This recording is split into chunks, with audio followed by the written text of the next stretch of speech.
দেখছি মা বাবার আদরে ছেলে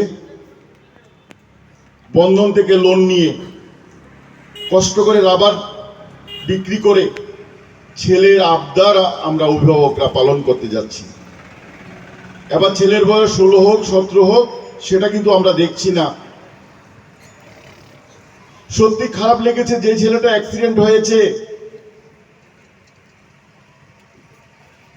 একটা গ্রাজুয়েট ছেলে, মা বাবা কত কষ্ট করে, একমাত্র বাবার ছেলে কত কষ্ট করে তাকে এত সুন্দর পড়াশোনা করিয়েছে। 2020 সালে তাকে অ্যাভেঞ্জার বাইক কিনে দিয়েছে। আদর অত বেশি মা বাবার হয়ে গিয়েছিল, ছেলের প্রতি ভালোবাসাটা এত হয়ে গিয়েছিল, ছেলে কোন পথে যাচ্ছে সেটাও খোঁজ নেবার সময় পাইনি।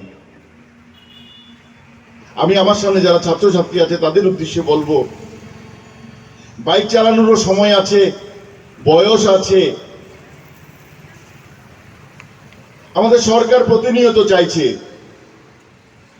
রোড সুরক্ষার জন্য যাতে রোডে লিমিটে বাইক চালানো হয়, কিন্তু আমরা কি দেখি, বাইকটাতে উঠলেই